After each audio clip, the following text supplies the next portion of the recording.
Warning, the following video has flashing lights and also includes content that may be deemed inappropriate for some viewers. Viewer discretion is advised.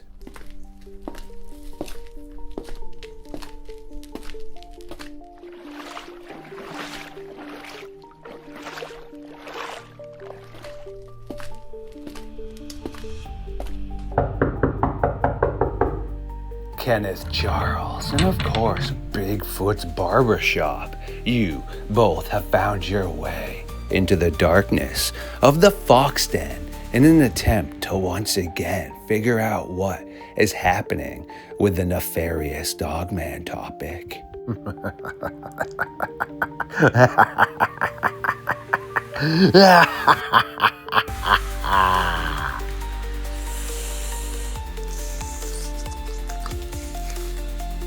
Absolutely delicious. I have been sleeping for so long, and I do appreciate both of you bringing me nutrients that are very important to my success. And now, without further ado, it is time for Kenneth Charles, Brian Barber, and of course LordeStarfox to take a walk into the madness.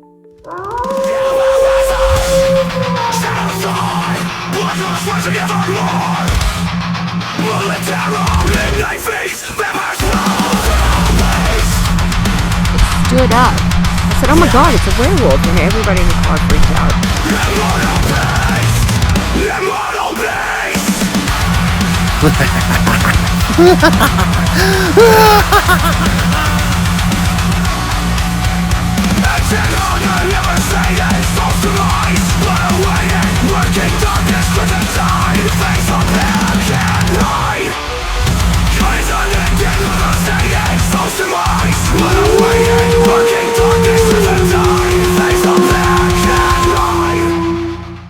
My creatures of the night, yes, welcome back to another episode of Midnight Lycanthropy here on LordeStarfox Radio, Bigfoot's Barber Shop, aka Brian Barber. Yes, of course, it is Sunday. He has already found his way past the Dogman guards and is sitting around the late night fire as we again burn the timber into the early hours of the morning. Yet we do have another host and guest with us tonight by the name of Ken, who has also already met Mr. Barber and is now waiting upon me. You are officially in the stomping ground of the Midnight Society. Mr. Sanner, how you doing tonight, man? I'm doing excellent. How are you? Good, busy. Yeah, I'm glad I'm getting a chance to link up with you. My good old friend and also a member of my science team, Colleen, put me in contact with you, which was awesome. Yeah, and it's so neat to me. You know, Colleen and I were separated by a great geographic distance, and I have no idea where in the world you guys are, but yet the amazing internet brings us all together so we can talk about this great stuff. Isn't that cool? So cool, my friend. Preach right there. To answer your question, I'm basically up in Canada, probably why I'm a good hockey guy, eh? I'm in Maine, southern parts of Maine, and Mr. Barber is in the Michigan Dogman stomping territory. He's in the big boy area. How you doing, Barber? Doing good, and Ken makes a valid point that the internet has made it possible to network with people that I grew up watching, and all of a sudden, next thing you know, I'm in a chat room with them, and so it's been a pretty amazing experience and good blessing for the technology, especially meeting up with my new best friend Kenny and being able to share quite a few laughs, and despite the age difference. No, it is excellent, especially when it all works good, right? Except sometimes we do run into some folks or even technology itself that is just like, hey, F you, I'm not working tonight. We had a guest that no matter what we did with every link, he just couldn't get it through. We eventually got him on. It's a funny world how that works. I grew up on technology, yet also, honestly, I like to learn. It's really not something to be afraid of, I tell everybody. It's not like you're going to all of a sudden blast yourself into outer space when you're messing around on your Facebook trying to figure out how to, create a new group, or when people don't understand how YouTube works or anything and they get frustrated. It's like, look, you're just setting up a new email here, all right? Nothing bad's going to happen. Your bed's not going to fall through the floor or something, all right? Just push some buttons, and if you push a wrong button, it's all right. We'll get you back there. Ken, would you like to tell us a little bit about how you got to where you are, what interests you really have, and what you do inside and outside of the whole Dogman and cryptid phenomenon? Yeah, sure. So my interest in the paranormal and cryptids and all this kind of stuff really goes back as far as I can remember. I remember being in elementary school and having a book report, and I found some alien UFO book in the library somewhere, and I wanted to do my book report on that, and the teacher wouldn't let me because it wasn't like a novel or storybook or whatever, and that was very disappointing to me. So long story short, I never lost the interest, and I guess in my own way to kind of get back at her, I just read everything I could about the subject, and I love consuming all media about all things. From UFOs and aliens is probably my favorite thing, but cryptids would be my number two. Ghosts and hauntings interest me as well. Everything, just a big umbrella. Everything that you can fit under that paranormal umbrella, I'm into it. It's great stuff, man. Yeah. So it's it's been a journey. I'm always trying to find ways to learn more, and it kind of gets to a point where your brain kind of gets clogged up with information, and you feel like you need to do something with it, but your friends are tired of hearing about it. So I did the same thing you did. At one point, I had a paranormal podcast. It was never as successful as yours. But my friend and I had a podcast about paranormal stuff that, probably lasted all of 6 months. Again, nowhere near as successful as yours. But I always wanted to write a book, so I ended up writing a couple of those. And that's kind of brought me to, to the other podcast. Colleen got a hold of that because I'm also a paramedic, and she has that paranormal first responder podcast. I'm sorry, I'm completely blanking on the name right now. The Thin Line, right? It's not so the Thin Line's the I don't want to say like serious one, like the other one's not serious because it is, but the Thin Line's like, from what I understand, like mental health and PTSD and stuff. Gotcha. Like it. Yeah. So more the emergency encounter side of it? Yeah, that's the name of it. That's go. The one I was cool. on. Yeah. I'm so sorry, Colleen, that I forgot that. But yeah, so that got me on there, and that was such a great experience with those folks over there. They really were a lot of fun. They asked great questions too. Brilliant stuff right there. Yeah, I love Colleen and Dirty Birdie. I've also had a chance to, so has Mr. Barber, work with Celeste and Susie, who are awesome too. Kelly and Colleen are actually bi-weekly hosts here, and Susie is as well. She'll be here next Sunday with Mr. Barber and myself as well. Great stuff they do over there. That is something too. Afterwards, if you would like to send me a mini bio of yourself, send me a couple images you like. I'll see if I can't come up with a cool cartoon that I do for guests that, come back or take interest into my podcast. So thanks for those kind words. I appreciate you, my friend. I don't know if I could say I'm successful yet. I mean, I'd like to get to that point drastically. Some of my co-hosts or friends, or the majority of my hosts, might disagree and say I'm already on the road to success.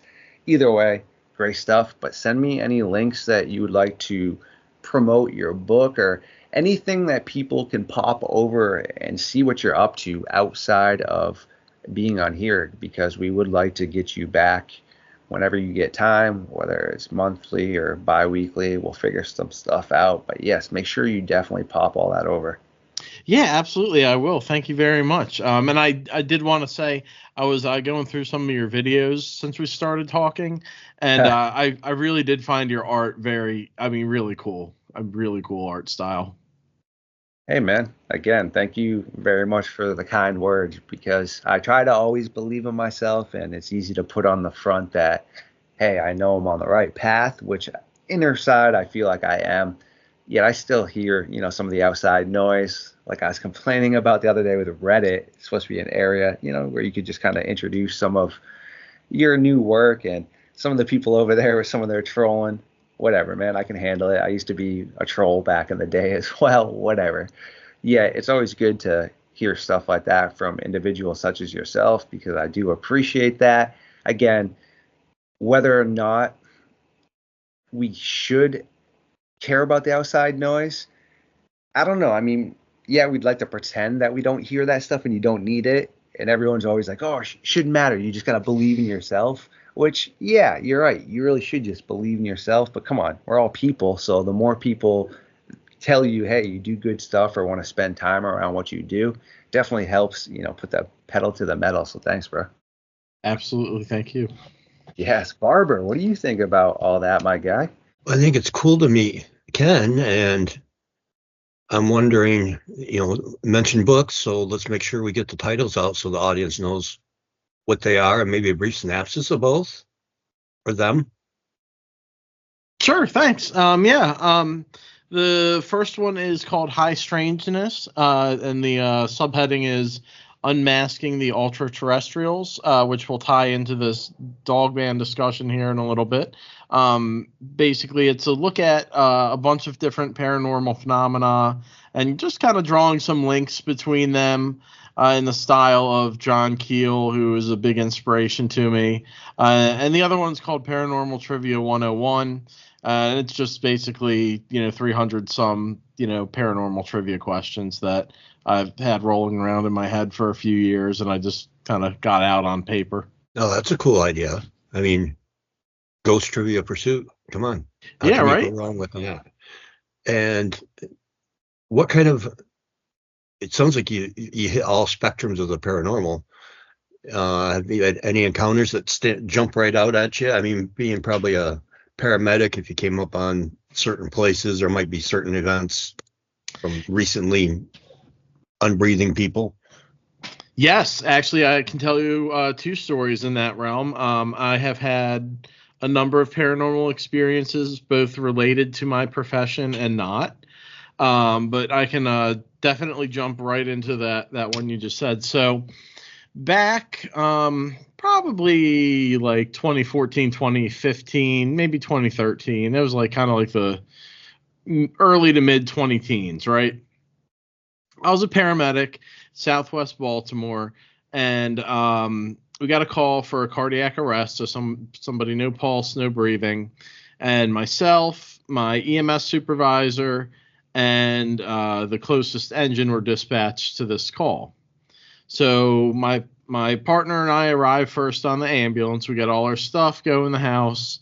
There is an elderly lady sitting in the front room. She says that she found some guy that was homeless the other day, decided to let him in the house, decided to let him go sleep upstairs.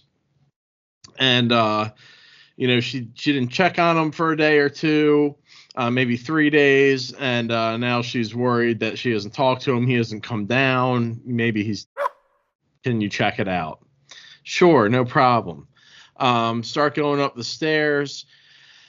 Can smell that this person has been for a few days. So there's really no mystery about what we're walking into. And as we turn the corner onto the second floor hallway, there is a room to the right with a curtain in front of it, like a sheet, not a doorway, not a door, but a sheet. And my partner and I go in there, and my man has obviously expired. And I send him back out with all the stuff. I cancel the engine. I look out the window. I can see my captain's there. So I don't cancel her because she's already there. And she's my supervisor, and I'm not going to cancel her anyway. And And she comes up, and we're talking and looking at the scene and getting the information, waiting on the police to arrive.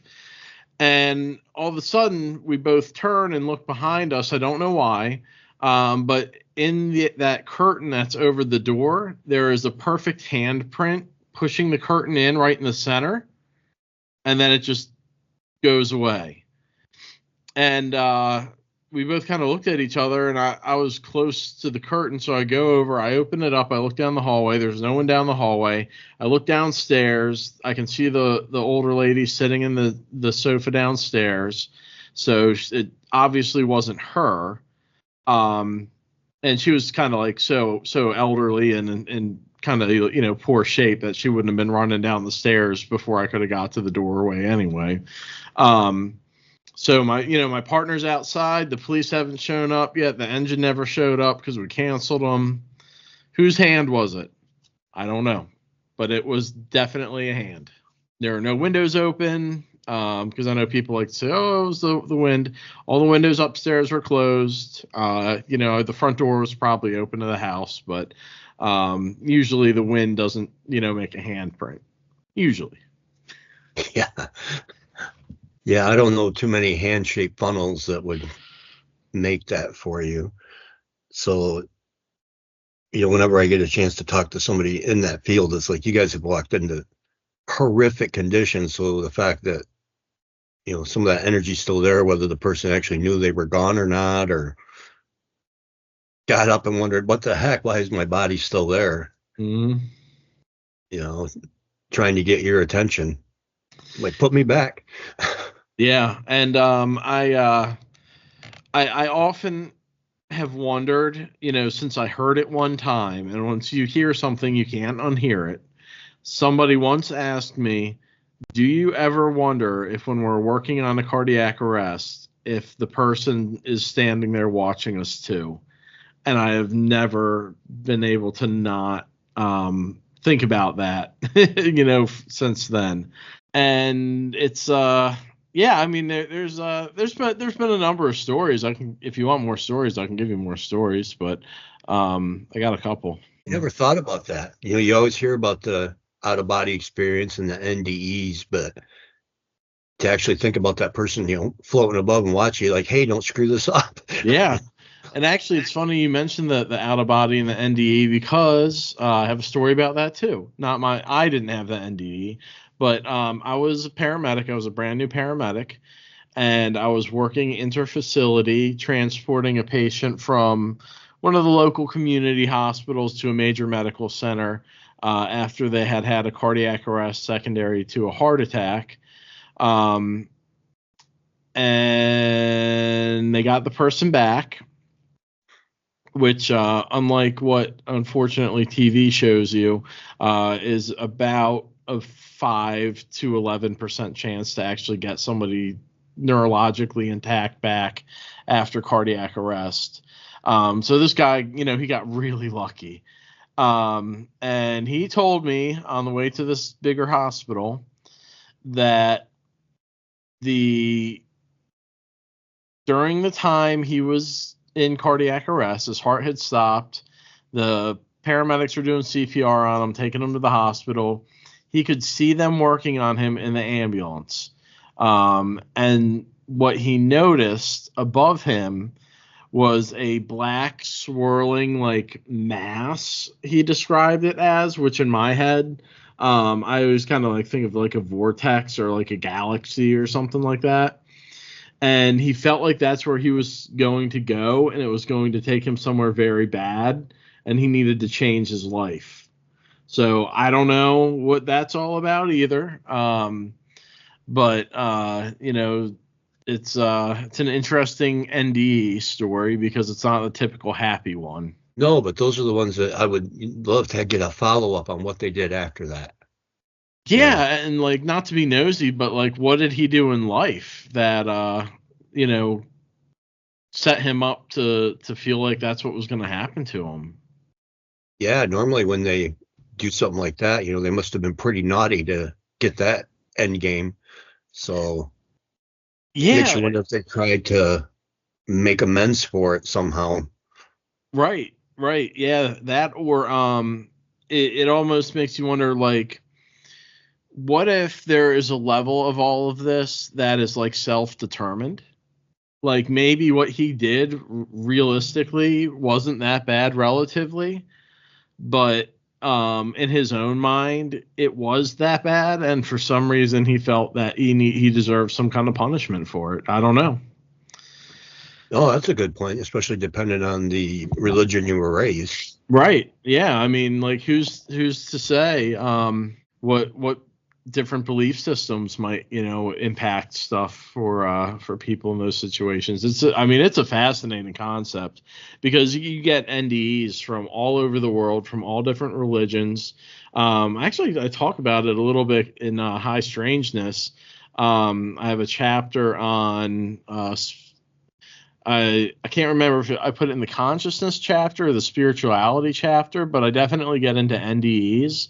And I found a really cool study about NDEs, and it was like an actual scientific medical study about NDEs. And I mean, it broke it down by like types of visions they had, types of religious figures they saw. Were they specific to a religion? Were they more generic beings of light? Were there children? Were there demons? Were there relatives? Were there friends? Like all this kind of stuff. And I cite it in the back of my book, but I wonder if I can pull that up somewhere and we can reference that a little bit, because that was that was a really interesting paper. Oh, that would be fascinating. I mean, that would be even more in depth than I remember watching the show Dark History about the scientists who went through during the time of tuberculosis, was going to the different homes trying to prove they had a soul by weighing the person. Oh yeah. So to be able to even, I mean, because if you think about it, you put Bigfoot aside and you put Dogman aside, the honest to goodness big question besides the meaning of life is what's next. Yeah. Oh, absolutely. Despite all the EVPs and footage that they're getting now of something past, now they just write it off as energy, but is energy what's next? That's the big question. It is, and I'm not trying to change the subject here. I just want to say, for anyone who's interested, I did find the study. It's in Frontiers in Psychology, but it's available on PubMed Central. It's Explanation of Near Experiences, a systematic analysis of case reports and qualitative research. And it sounds very bland, I know, but if you scroll down and you look at it, I mean, it talks about the cognitive experiences, the emotional experiences, the spiritual experiences, religious experiences, supernatural experiences, like positive and negative, what kind of impact it had on the people's life after the experience. I mean, it's just everything. But yeah, back to what you were saying. Yeah, I mean, it really is like the ultimate question is like, what's next? And like, having worked in a profession for 20 years where I've seen a lot of people encounter that, that next part of our existence, I have spent a considerable amount of time researching religions and spirituality and stuff like that, because I truly do wonder what is next, because I am all too familiar with the concept that we're only a heartbeat away from whatever that is. No, perfectly said too. I mean, you hear songs reference we're one breath away and things like that. So, and it's the absolute truth. Yeah. You only get what, about 2 minutes once the heart stops before you're finding out for sure what's next when that brain finally goes. Yeah, the brain's pretty much fried in about 10 minutes. Little longer if you're lucky, if no, unless somebody's doing chest compressions on you. But it's interesting because when you look at, like, and I know this isn't like Dogman or Bigfoot or whatever, but when you look at Greys and the encounters that people have with euphonauts and these kind of beings, there are people who say things like they see relatives and they see friends, and they go on a spiritual journey and find their spirit guide, and like the kinds of things that happen during near-death experiences. And I'm not convinced that there is not some grand relationship between all of this stuff, because of those similarities. I mean, it could all be some kind of farce, but maybe it is, maybe it's not. And that's the thing, like, and I do include the Dogman and the Bigfoot and pretty much everything in this next statement. When it comes to the trickster element of the paranormal, I think that runs pretty thick through all of it. Which is not to say that Bigfoot or Dogman is a trickster in itself, but they may be manifestations of some sort of trickster entity, or maybe they are, entities that are tricksters that are coming from somewhere else. That it's. I would ask you that, Brian. I'm not super well researched in Bigfoot. Like, I've consumed a fair amount about Sasquatch and Bigfoot and hairy creatures of all sorts. But what do you think about the idea that Bigfoot is not a physical flesh and blood being? Like, do you believe there could be some sort of supernatural element to that creature? If you had asked me 4 years ago, flesh and blood, end of story. But now I don't draw any lines in the sand, not only because of things I've heard and read, but because of my own experiences with certain things. My best description might be a physical being with innate abilities that we just don't understand. Because, I mean, I've literally been following a trackway, and all of a sudden, as this trackway hits a turnaround, it's on like a pebble dirt road, and there is nothing around this turnaround except empty field, and that trackway just stops. Oh, wow. Okay. So I don't believe he methodically took back steps up each of that trackway for probably 3 or 4 blocks.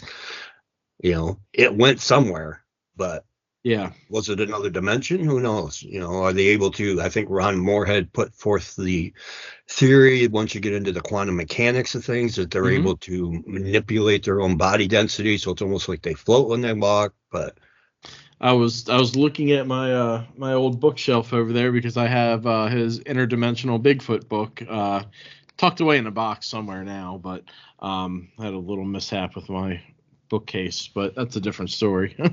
But no, I definitely I think we may be coming from somewhere similar in our suspicions about Bigfoot and not being a purely in this realm type creature. And I suspect the same thing about Dogman.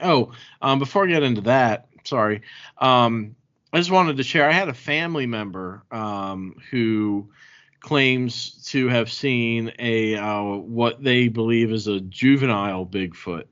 And I trust this person implicitly. If they say they saw it, I believe they saw it.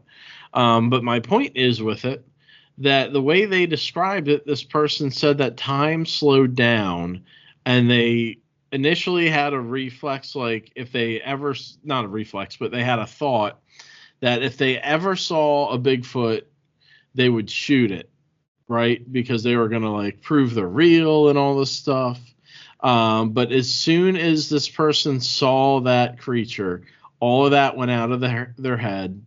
And it was just like another reality was playing out, and then it was gone, and my family member went on about their day. But it's very interesting that these creatures seem to be able to affect time and perception, maybe consciousness as a whole. Yeah, I went through something, I mean, whether it was just, when something traumatic happens, you get that flashbulb memory that seems like it takes forever. But just real quick, and I know we'll jump over to Dogman after this one. My first sighting, I was 16 years old. This was in 1987. And long story short, once I pulled up to it in my car and it had stood up and squared off to my car, there was a point in time where, I mean, it felt like these yellow orbs were staring like into my soul. And I went to hit that horn, but something told me in my head, I got my hand, just inches above the horn to make it go away, that if I hit that horn, it's going to peel the top of the car off and it's going to be a really bad day for me. So literally sat there for what seemed like minutes, and then all of a sudden it just turned, took one step over the guardrail and was gone. But what was probably, I would say, 8 to 10 second encounter felt like an hour. Because staring at it was just trying to comprehend the size. I mean, at the time I was 16 and, a great big buff, 165 pounds.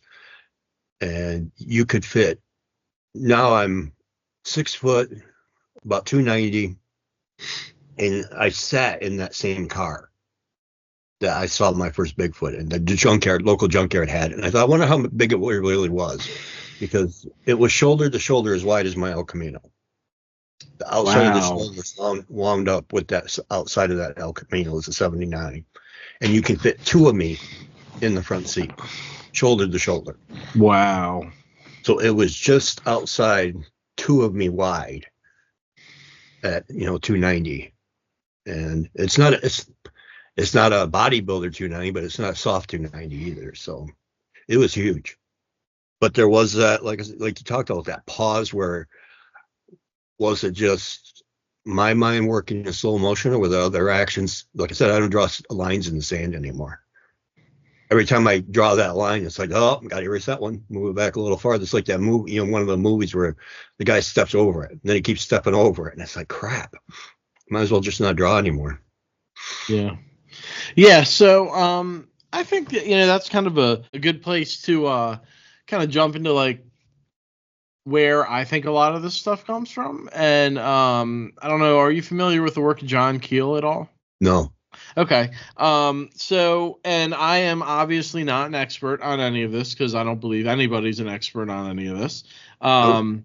And I think Keel would have said the same thing about himself, not an expert. In fact, he purportedly carried around business cards that said an expert in nothing that he would give out to people. But in any case, so what Keel thought was that there is the light spectrum, right? The sound spectrum, where we can only see so far. We can't see ultraviolet on one end. We can't see infrared on the other. Same with sound, can't hear infrasound or, some other types of sound out there. Maybe our reality is also on a spectrum, and that these beings have a way to kind of move in and out of that spectrum, and they can pop in and pop out. And they're not really in another dimension. They're just in a state that we can't interact with them with. So there might be one behind me right now, right? It could be a gray, could be a Sasquatch, could be a, whatever, a ghost. It could be anything. So that was kind of Keel's take on it. And I have found that to be very sensible to me. Very close up there with that would be the interdimensional hypothesis for a lot of this stuff. I think that's quite likely as well. I am not married to any one idea because, again, I don't think anyone's an expert, and I don't think anyone really knows. I just think that Keel's idea is the most interesting, plausible, and fun for me. I never thought about applying that to Bigfoot before. Spirits and things like that, absolutely. I got something going on in my house right now that I'll be sitting there, and before it was, I don't have the camera on, but I have a whole room dedicated to the Incredible Hulk. Oh, cool. And, one of the figures, I'd be sitting out in the living room and all of a sudden hear bang. Like, what the heck? Well, one of them had decided to unalive himself and jumped across the room. Wow. So I put him back up on the thing, and maybe a week later, same thing happens. Okay. This goes on for a couple months, and somebody told me, it says, you know what? I'm going to send you something, put it up there. So they send me one of those Beanie Babies, but it was a blessed prayer bear. And since I put it up there, it quit jumping. But Wow.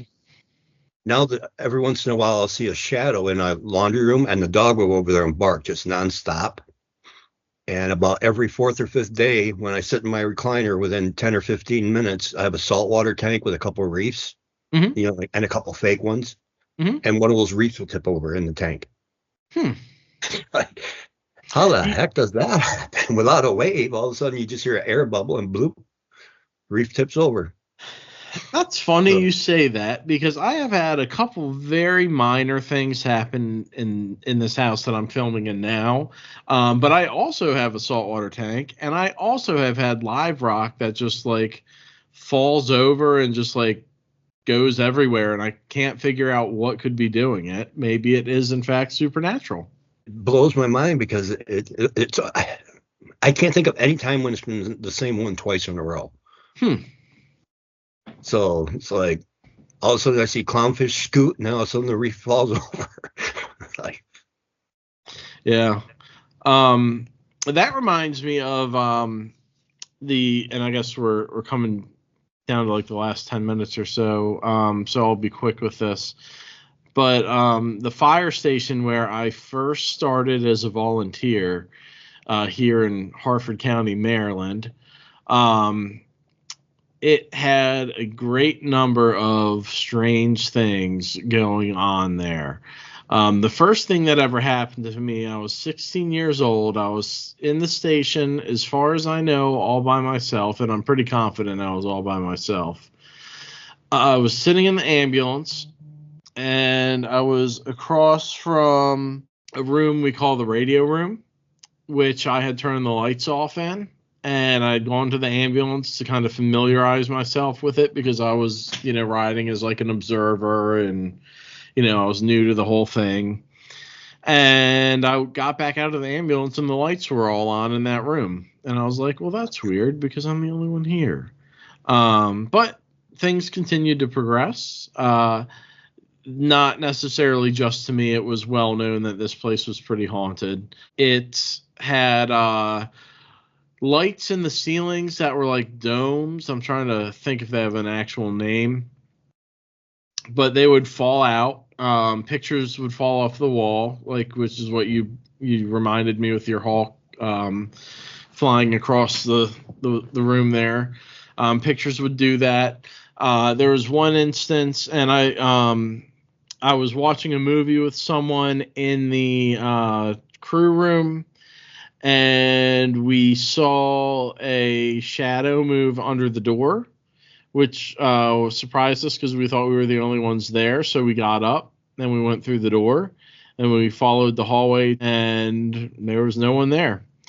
So we don't know what that was. Another time, we set up a video camera in the administrative side of the building, and we let it record for, I don't know, 30 to 60 minutes. And then we went and got it. And you could hear two women indistinctly having a conversation on this videotape, which, of course, the guy who had it says he no longer has it. And this was almost 20 years ago anyway, so who knows where it would be now.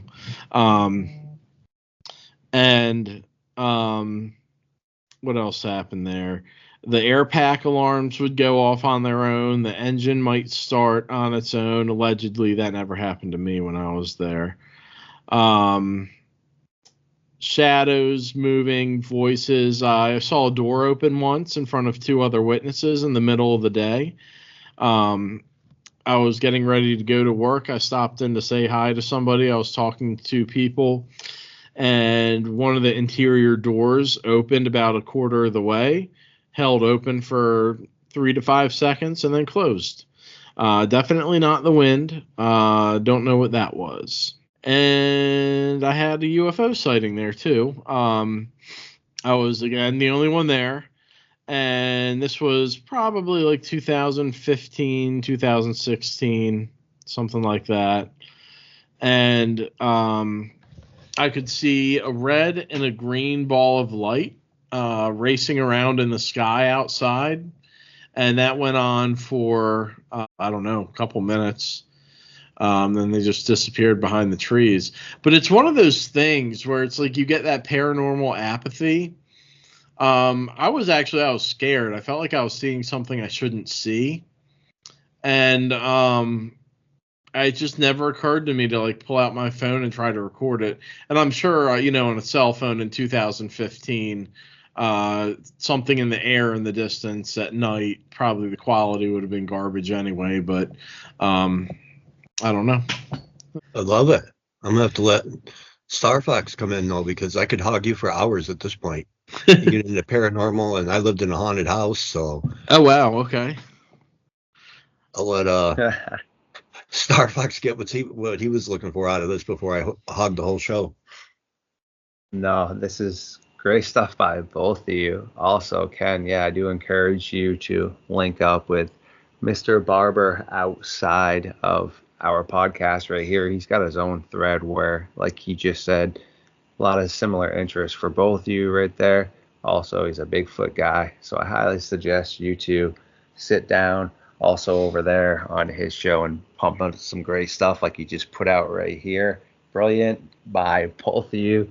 I've already said this numerous times. Sure, it might be my podcast. Yet, if I just legit said my intro and outro, that's a perfect podcast. Meaning, if I would like to have heard myself or hear myself consistently talk, I would just have my own podcast. That's not how or why I set this up. I like to just have brilliant minds talk and speak. And yeah, definitely, man. Treat it as if it's a home for like all of us, so brilliant stuff. Yeah, I did want to make a reference on, I wouldn't say a humorous reference, yet the movie is kind of where you had tapped on potentially if you were about ready to no longer exist, seeing yourself like that. There was a pretty dope movie, not usually my style of movie, with Patrick Swayze, where there's a scene in that after he gets shot in the alley and he doesn't realize yet that he's no longer alive and he's looking at his body. And you haven't seen that movie, either one of you, I highly suggest you check it out. Oh, Ghost? Yes, there we go.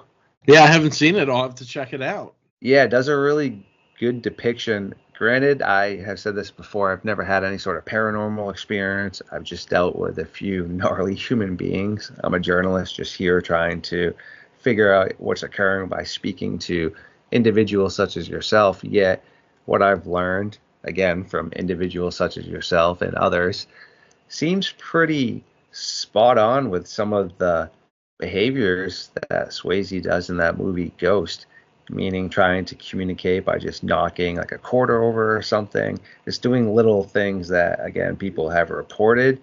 Yet to him, he's still there and he can't really at first process why the heck his girlfriend's like not acknowledging it. And then when something bad's about ready to happen to her, he's able to stop it by, I think he, correct me if I'm wrong, Ryan, right? Communicates with the cat, and the cat like F's that guy up. Yeah, exactly. Yeah, so it's definitely a pretty cool movie.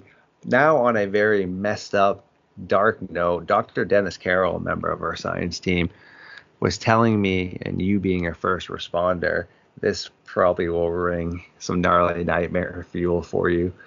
Well, during Katrina down in New Orleans, when they would have people going house to house to, well, hopefully recover people that were still existing and get them to safety. Yet a lot of times, unfortunately, these people weren't here anymore, so they'd have to go in and put X's, certain numbers, to explain to the people that were coming in to clean this up. Unfortunately, this is how many bodies are in this house. Well, this group of, I don't know if you would call them first responders. I'm not even sure. You would know better than I where these emergency individuals would be falling into what category. Either way, they show up at this one area to clear out, or in hopes find people in this neighborhood. In this one house, keep in mind New Orleans has some very interesting history with voodoo, and the whole rougarou, loup-garou, and people that claim vampires and such. Interesting place, that's for sure. Reminds me a lot of True Blood. Yeah, I'm a nerd and I'm still finishing up season 7, but again, that does a pretty good depiction of Louisiana and that whole atmosphere, which again, great visuals. I'm an artistic type individual, so when I see that, I'm like, wow, okay. I picture myself being in the shoes of these people, or even when I'm creating images or a video or anything, I try to put myself in the feed of what's occurring. Same thing in the movie, if you're enjoying the movie, being creative, I'm like, how could I, use this for myself? But being like, wow, what would it really feel like, if you were being chased or such? So as Dennis is telling this from these responders, or again, these individuals, they went into this one spot and found what looked to be some sort of dehydrated werewolf like canine kind of creature thing, or something that was chained to the wall. Yeah, again, being in New Orleans, they just thought it was some sort of cult activity maybe, or black magic. Yet these responders then claimed this thing started talking to them, even though it wasn't moving on the wall. And they said at that point in time, they're like, yeah, I've had enough of this. And they all just ran out of that area, put down how many bodies, including this thing that they had found. And they were just like, yeah, whoever's coming in next can deal with this. But I just found that to be interesting. It's fascinating. That is a really, really fascinating story. There's a book. I can't remember the name. You might know. It's got all kinds of like werewolf sightings in it. Godfrey's books? It might be Linda Godfrey's. I know Rest she in wrote. peace. I love her. Yeah, she was pretty much the goat that had like all these collections of quote unquote Dogman and werewolf sightings. Yeah. Yeah, I know I've read her Beast of Bray Road. I'm not sure about the other. It probably is her. I can't imagine who else it would be. Now that you bring up her name, it's got to be. Yeah, Brian, what do you think? I mean, it must be Godfrey, correct? I would think so. As far as I know, she's the most popular one. I'm trying to think, right, of any other people. I mean, now you have some more, modern day books that have been putting out. You're talking about these are books that have been out for a while, and besides her, I can't really think of any OGs that would have been covering that topic besides her that had a bunch of books out, because she had a ton of stuff. Yeah, she covered, I believe it was Brian that informed me of this when we did a episode for her. Again, rest in peace, but she covered a lot of topics. Again, she was a journalist, so even though we all think that, holy crap, look at how much she had on the Dogman, she had so much on a ton of other subjects as well. So great stuff, I think you should look into John Keel if you ever get a chance, just because he was also a journalist. Mm-hmm. And that's where he got his start, and his entire litany of books he wrote. It all started with him being a journalist traveling around the world looking into odd subjects. Very cool. Yeah, no, I appreciate that. Well, as we are tying this up, do any of you brilliant individuals here have anything else you would like to ask or state on this great topic before we let you get back to things you need to attend to? No, I had a great time talking with Ken. I mean, hopefully we can hook up and talk a whole lot more, because people that work under those conditions always have the best, well, depending on what angle you're looking from, but most credible experiences. Well, I will be happy to talk to either of you anytime. I had an awesome time here. Thank you both so much.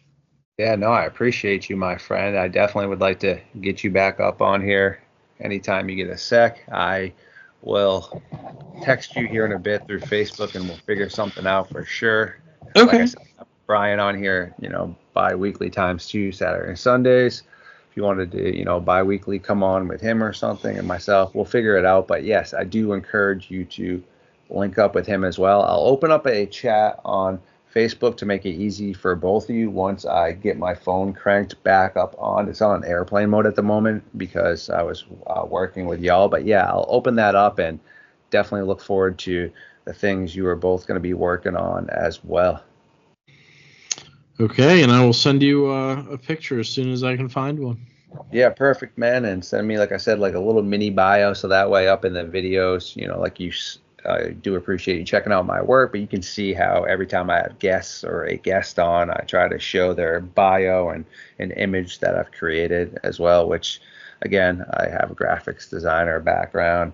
Good way to, just stay on top of my skills and also try to be unique. So, no, I appreciate it. Yet, to the audience, we do need to allow Ken and Bigfoot's barber shop to get back to things they do need to attend to. Yet you just heard, no worries, we will have Mr. Santa back here very soon. And also be on the lookout for him making an appearance over on Mr. Barber's network. All the links that we did speak about are going to be up in the description. Yes, you know where that is. Also, if you'd like to check out previous episodes of Mr. Barber and myself, check out the good old playlist down below. We will have a ton of things churning out here in the future that will keep everybody cooking up for sure. And don't forget to be on the lookout for the Little Sister podcast I do have with Barb Hartman called Camp Nightmare Fuel. If anyone does want to pop over there with us, Mr. Barber's been on there a few times. We cover things that are much different than you hear here, no pun intended, on Midnight Lycanthropy, as well as Barb's thread and also Brian's. We cover things like giant spiders. We cover things like first-hand paranormal activity that has happened inside of a family that you will never guess who it was until the end. We also have even tried to find a great legend named Autumn Williams in the good old Bigfoot field. Yes, so be on the lookout for that as well. Until next time, though, this will be the conclusion of the meeting of the Midnight Society. If I do loathe anything, it is the sunlight. Thanks for hanging out tonight, Ken. I appreciate you. And you too, Brian. My pleasure. Thank you.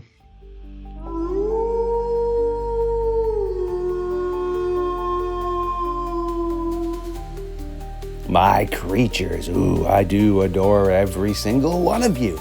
And thank you for hanging out tonight. Please like, comment, subscribe, share the truth to the algorithm. And remember, there are things that go bump in the night that are much worse than anything you